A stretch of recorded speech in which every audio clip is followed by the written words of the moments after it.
Welcome to Thez Nutz Garage, and today we're going to be looking at this here 1994 F-150. I'm going to be buying this truck and we're going to start using it as our shop truck. So I'm going to give you a walk around and we're going to do a cold start on it.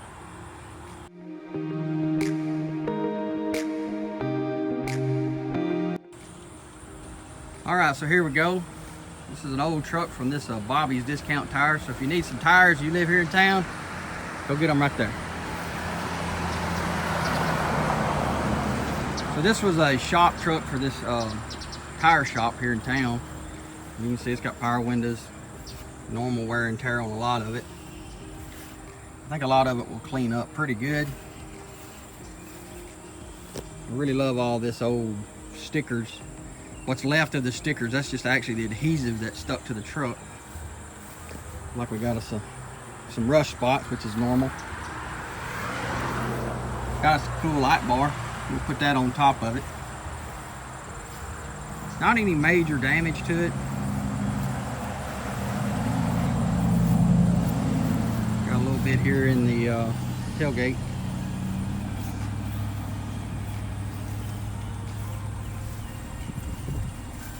Side looks pretty good. All the doors open and close real nice. I like the aluminum factory wheels that's still on it. This is an XLT truck, which I'm kind of surprised at the Bobby's Discount Tire there that they bought an XLT to be a work truck, but that's good for me. So I think this truck has a 5.0 engine in it, automatic transmission. It does, according to the owner, it does have some kind of issue with the engine, whether it's a rod knock or something's going on with it. So what we're going to do is look into that, see exactly what's going on with it. But I have not started this truck yet. So what I'm going to do is I'm going to set the camera back here and we'll give it a cold start, and then we'll just kind of listen to the engine and maybe see what it's doing.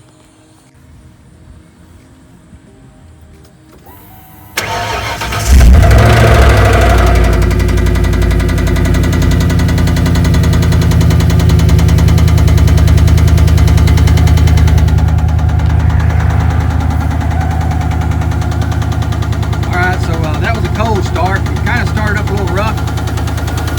We definitely have a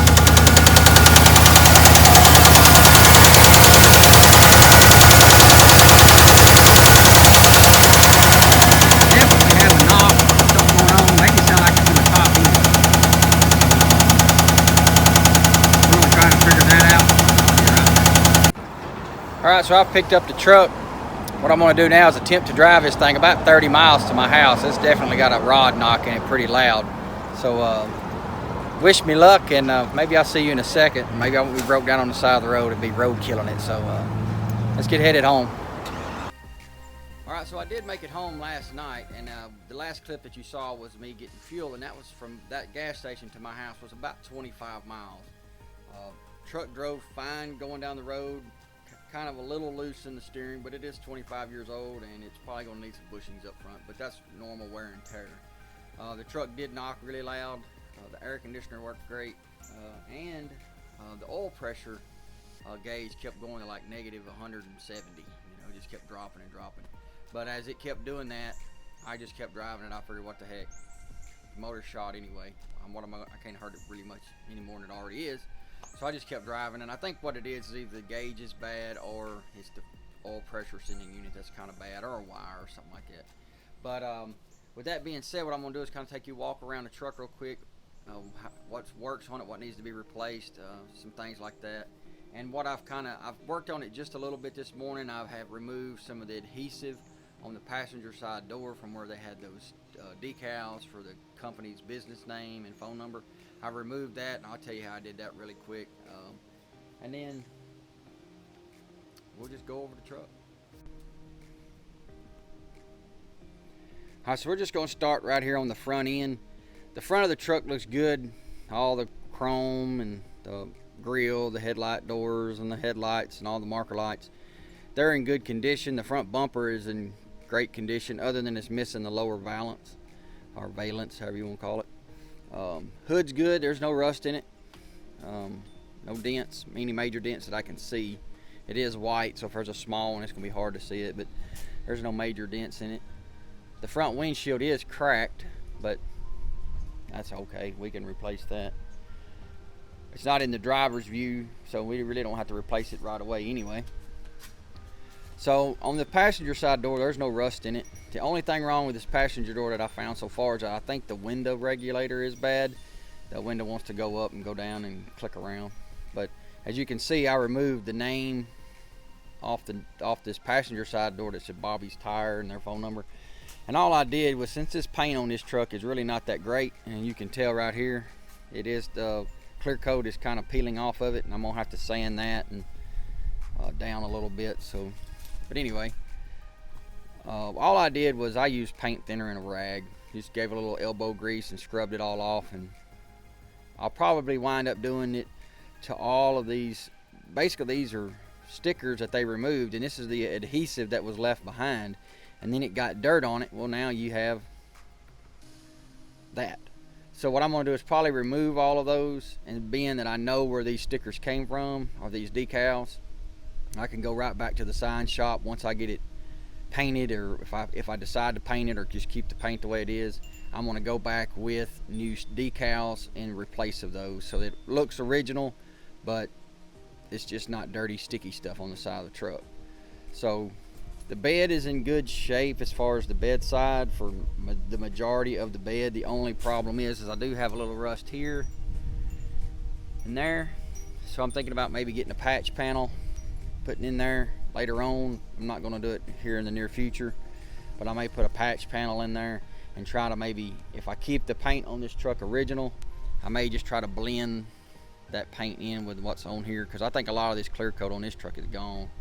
But anyway, the rims on the truck are all in good shape. I think I can buff those out and make them shine again. It does come with a handy dandy toolbox on the back that I will probably either take off or try to fix. The locks on it's kind of broke. Back window is just in good shape. Got this light bar in here. I'm thinking about putting it on top of the truck or doing something with it.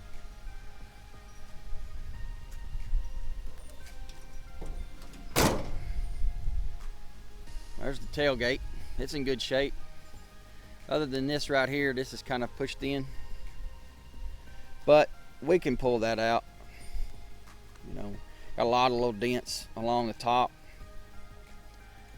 and that's because this was a service truck for this tire shop. They said they had bought the truck when it had 56,000 miles on it. Now it's got 86,000.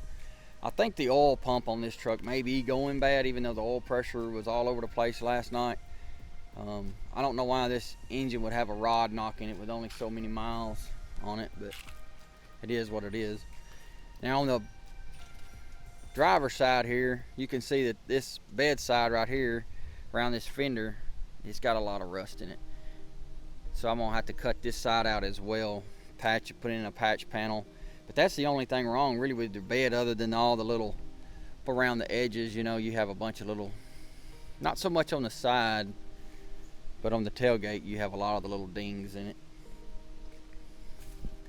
And this is what the passenger side door did look like, and I removed that, like I said, with paint thinner and a rag.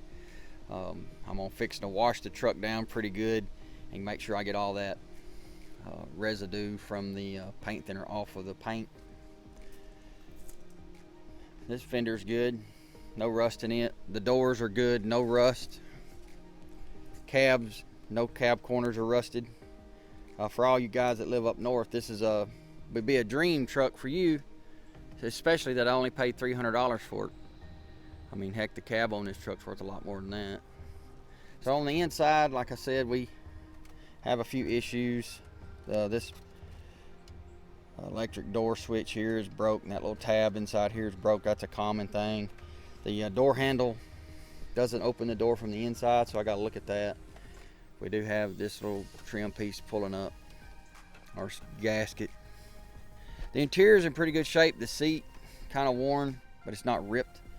I can clean it, put a seat cover on it. I also have the exact same seat in my shed over here for my 78 truck that I'm restoring. It's the exact same seat, except this seat is powered, so that's pretty nice. But the inside, I think right now the radio's not working, the horn doesn't work. I think I have a fuse that's bad. Missing the ashtray that goes in here. But it does look like I have a lot of the original paperwork and the owner's manual. So that's nice.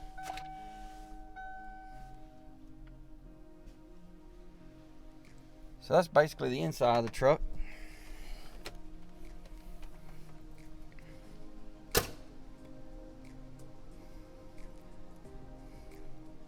And this truck has a 302 in it and an automatic transmission, long wheelbase, XLT. But for $300, I think I got a pretty good deal. So what I'm gonna do is I'll tell you what I'm kind of planning on doing with this truck in the next clip. Alrighty, so what I'm gonna do with this 1994 F-150 is I'm basically just going to buy another engine, and we're gonna have a video series on rebuilding this 302. And I'm gonna try to make this engine kind of economical. I'm not trying to make it a hot rod truck or any of that. I just want to rebuild it, put it back in the truck, and so that's dependable. But the other thing I'm gonna do with this truck, I thought about keeping the paint the way it was, but after thinking about it, I think over a period of time, what I'm gonna do is I'm just gonna repaint the truck back white. I'm gonna fix the bed sides, get those patch panels put in there and just paint it back white, clean up the rims on it, probably lower the truck down, get it to where it's sitting level, fix all the interior parts that needed to be fixed, and basically just use it as a dependable shop truck. And if I need to go get something, this will be the truck that I take, as long as it's nothing extremely big. Now back here and behind me, behind the white truck here, is the 78 F-350. And basically what I'm still going to be doing with that is probably in the next year I'm going to be doing a video series on us rebuilding the 400 that's going to go back in it. Thinking about putting a C6 transmission in it and changing the rear end of the truck so that way it looks like a dually, but it is more of a hot rod kind of truck. Still haven't made my mind up 100% on that, but I do know the colors of the truck will be blue and white, interior will be black, white, probably with the blue doors, things like that. But I'm still working on that truck. And then we have the 99 F-150 right here, and what I'll be doing with some of that is some basic maintenance on the truck. This truck has 210,000 miles on it, and I drive it every day. So got some body work, little bitty nitpicky things I need to fix on it. We'll do some little videos on that truck. Now the other thing is I have a 2014 Ford Fusion, and what I'll do is I'm gonna go over here and show you some things I'm thinking about doing to this car. Now this is a 2014 Ford Fusion, and this is my wife's car, and it just recently turned 100,000 miles on it. So now at this point, I think next year we're going to be trying to buy maybe a newer vehicle for her, and I'm not going to tell you what that's going to be yet, but this will become my daily driver, I hope. And what I'm planning on doing with that is putting an aftermarket exhaust on it. I'm thinking about putting a cold air induction on it, and maybe, just maybe, since this is a turboed 4-cylinder, putting a bigger turbo on it. Now, I don't expect it to get a whole lot more horsepower out of it, but I will tell you this, that this car right here will outrun my 99 F-150, and that's a V8. So this car's got quite a bit of get up and go. It's not the all-wheel drive version, but it will get up and go for a 4-cylinder. So I'm going to start doing some light mods on this car and see what we can do with it. It's not much, but it's still a fun car to drive. So that's the update on the 94 and pretty much all the projects that I have. I have some other stuff that I'm thinking about doing in the future, big plans, you know, and some other projects I want to do. It's going to take a minute to get there. And if you would like to support Thez Nutz Garage, well then just hit that like button over there.